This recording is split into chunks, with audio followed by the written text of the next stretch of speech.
Our next guest is speaker is Vipin Jain. He is the motivational speaker with the 21 years of experience in software development, and he accumulates a deep knowledge in software projects. So, as you all know, that 2023 is around the corner, and we need to understand what are the upcoming trends in digital marketing and how we can use them in 2023. So, over to you, Vipin. Hi all. So first of all, thank you for this introduction and lovely talks so far from every speaker. Since marketing is not exactly my cup of tea, I'm actually learning a lot from what all these speakers are saying. And I see marketing from two sides. So being from an IT background, and so when I was studying my computers like about 20 years ago, we always thought that, okay, to run a company, especially an IT company, and I don't run a company, I work in a company, but every company has like a sales team and a marketing team, and then there is an IT team, right? And marketing team means these guys will travel, they will go to places, they will talk to people, and they will market the products that we are making. So it was always like two teams working in silos, and there is absolutely no connection between them. All the myths have changed. Uh, Today, when I see marketing, and like as it is already stressed upon multiple times by the fellow speakers before me, uh, marketing from an IT perspective, it produces a very valuable thing, which is called a data. And that data actually is fed into all the IT systems that we work on. All the project requirements that we are getting now from various customers across the world, one thing which is common is they need a lot of analytical powers into the softwares that we are making for them. So we are not used to receiving these kind of requests, right? We are not used to, um, let's say, talk about products like Power BI or talk about concepts like dashboards or talk about analysis and then machine learnings, pattern matchings, right? We are not used to these kind of things. What we are used to is like technical languages, Java and then .NETs, databases, networking, these kind of things. So the world has changed. Yes, uh, marketing and IT are no more any two teams in silos. They are very closely knit, going hand in hand. I think without marketing, IT cannot survive, and IT is the sort of a backbone um, for, I would say, all the outputs that getting produced from the marketing. But also IT receives also its input from the marketing data and analysis as well. So that's first part where I see how marketing and IT go hand in hand. The second thing which I see from marketing point of view is basically me playing as an end user of all these marketing campaigns and using of all these IT products, right? We are not just developing, we are also using a lot of IT products. Every app that you download on your mobiles, it itself is a product. And the first thing in most of the apps, I would say 95% of the apps, when you download and you use it for the first time, it will just say that even those small checkboxes that they ask us permissions to use this data, right? They ask me my permission to allow them to use my demography, my, let's say, gender, my age, all these personal data, right? They are collecting data from so this is from permission, but still they are collecting data.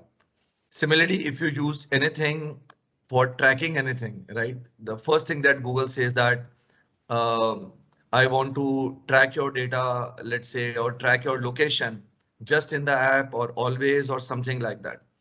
So basically, even before reaching to the real app UI, we are allowing, as an end user, we are allowing various companies to, use our data. So this is our first interaction with marketing stuff, right? And the data is getting, of course, stored and other stuff. Similarly, different countries have come with different, I would say, rules and regulations. So we GDPR is a very common thing which everywhere talks about, and there are data privacy issues and other stuff.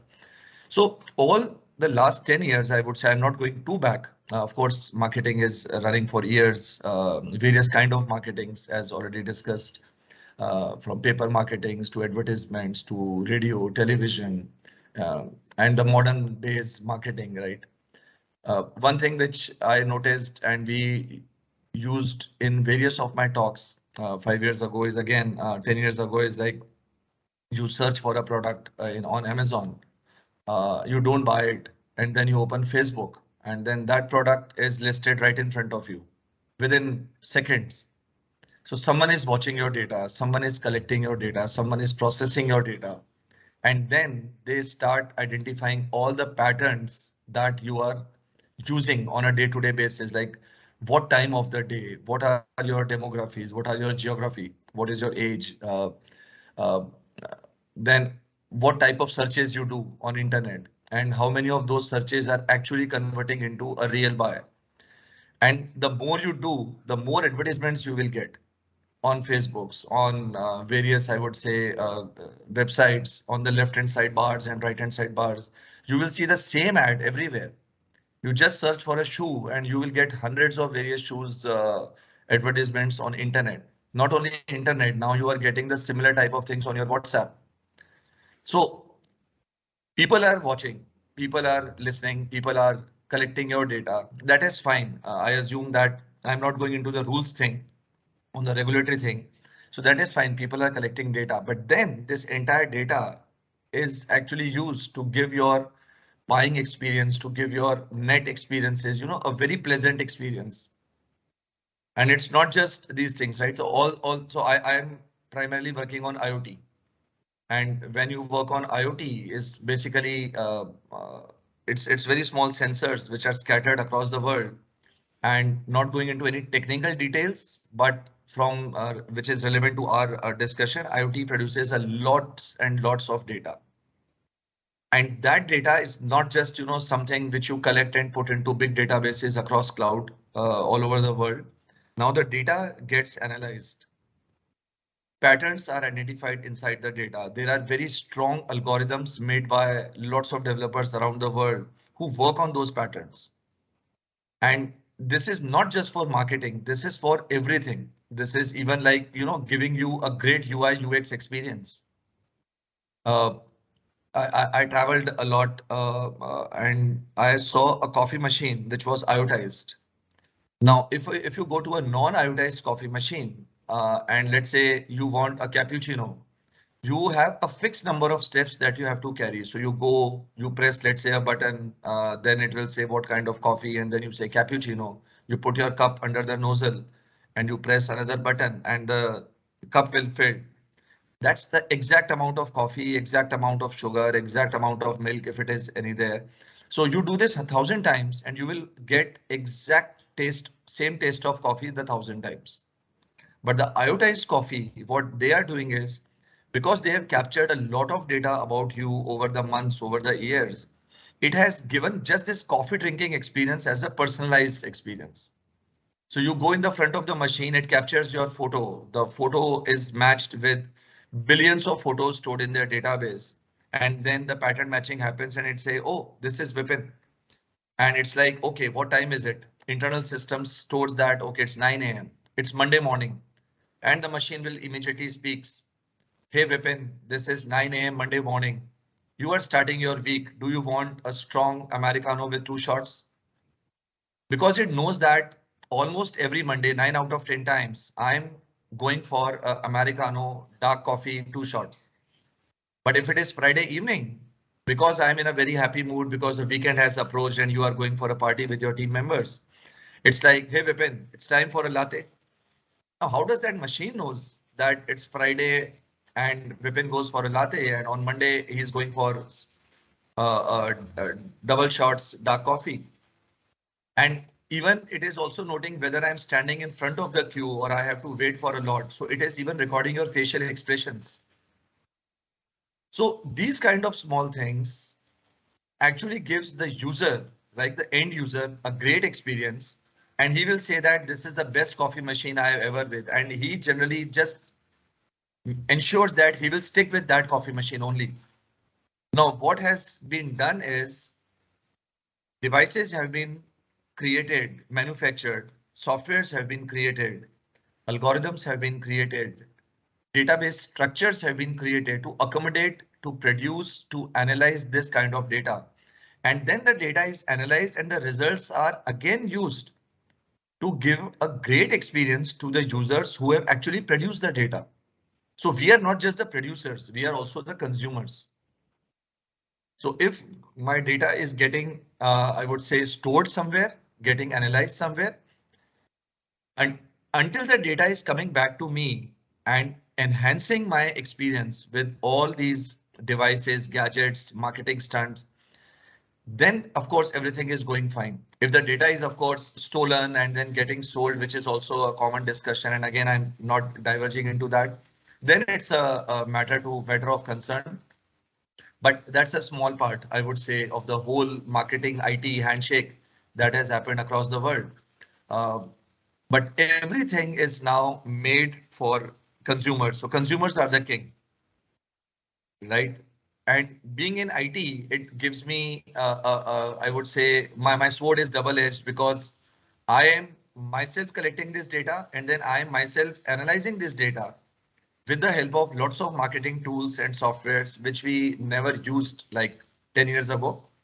And then we are using the same data to produce valuable information for my own benefit, for having a great coffee machine for myself, for having a great shopping experience online, right? And then of course things like like COVID happened. So as again discussed earlier, many businesses who didn't want to go online, right? They got to online. I think IKEA example was given. It's again a huge company, right? But from an end user, not everyone goes to IKEA, but then you have those small grocery stores in your colonies, right, near your houses, who have started taking orders online, who have started delivering at your home. So they are not, I would say, working on a lot of data. They are not collecting any kind of data, but they realized that if consumer cannot come to businesses, then businesses have to go to the consumers. And they start on a very slow note. They say, okay, you order on phone and we'll just deliver you at your home. But then slowly that order on phone is now getting stored somewhere. Small softwares have come up and then small marketing teams are now associated with them. So without marketing these days, I would say you cannot take your businesses to next level. That's for sure. And of course, with IT, handshake with the marketing teams, that analysis, if it is done on a great scale, the businesses can just reach out to cloud. So many businesses have started in last so many years. And I'm a very great fan of watching Shark Tank.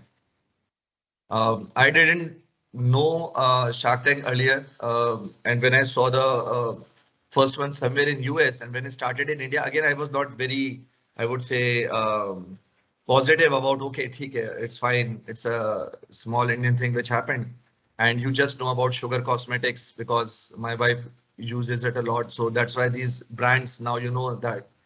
But when I saw that Indian Shark Tank for the first time and the business ideas that have come up, every idea, and if you all guys, you must have seen that every idea starts with, okay, this is my marketing plan and this is the IoT part or this is the IT part of that, how we are going to implement it. So that even very small business ideas like, so, so this is established fact now that customers are the king, number one. Customer needs a great experience, which of course smooth IT functioning is there, but smooth IT functioning cannot happen if there is no marketing strategies, marketing campaigns happening around them, which is fueling those IT revolutions. Because without that IoT data, without that marketing data, I cannot function. I can just make an app which will work sometimes, which may produce some runtime issues. and the consumer will say, oh, this app is not working fine, and he will just remove it from the machine, from the phone. For the customer, it's fine. He downloaded one app and he just cancelled it. But for me as a business, it's loss of one customer, right? And then there are competitors available. So if you are not going for Swiggy, there is Zomato. As simple as that. If you're not going for Ola, there is Uber. You remove these two, you will still find a lot of other options. So the point is, of course, as a IT developer, as a IT delivery manager, I have to make sure that my IT apps work perfectly fine. But internally, I know it very clearly that with all the marketing campaigns that is happening across the world, we ourselves have hired marketing teams now to go to our customers and to see that what kind of data they produce, what kind of what are their user journeys within my app. We store those user journeys. So it's not exactly a marketing thing, but user journey for me is again a data. And when I analyze that data, earlier we used to do a lot of Excel, and I always used Excel. I always understood Excel as just another product from Microsoft. But slowly I realized that with all the modern marketing tools that are available in market, Excel itself is a huge, huge tool. It gives me so much insights. The graphs are so intuitive. I never use functions like, for example, these VLOOKUPs and HLOOKUPs and pivot tables. I only thought that, okay, these are for academic purposes, and you just have to understand that how these functions work so that I can clear my exams. But now after 20 years into IT, I realized that Microsoft 20 years ago have thought that they need a statistical tool. They need a tool which can help all these marketing data to be collected, stored, analyzed, and produced graphically so that all the managers can look at and they can take some business decisions. There are so much tools now available in market. I recently am working with one of my teammates who is very strong in Power BI tools, right? And I'm understanding those. As I said, I'm not a marketing guy, but I'm understanding those. But the rules I know. Yes, I need to power this tool with lot of data, and then the kind of information the data is giving me, that literally has changed my notions. So just to summarize and finish it, as an end user, I'm so, I would say, thrilled to have all these marketing campaigns happening around me. Sometimes they overwhelm you because everywhere you go, they will ask for your data. They will just say, can you just sign a register and enter your date of birth? It's a very simple data. But then the marketing happens. As soon as you enter your date of birth, and next day you will get a message, thanks for visiting us. And then these are the number of reward points that you have taken. And then, your happy birthday, and on your birthday, we are giving you a 10% discount. So just with that small data, so much marketing is happening around you. So I am thrilled because I know that I'm getting a great UX wherever I go.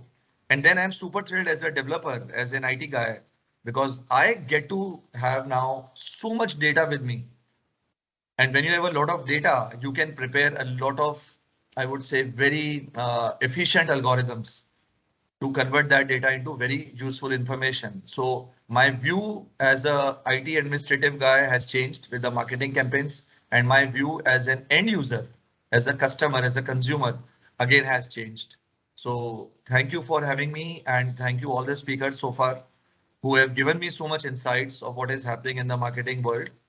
And hope one day we'll work together from as an IT marketing team. I don't know where, but hope.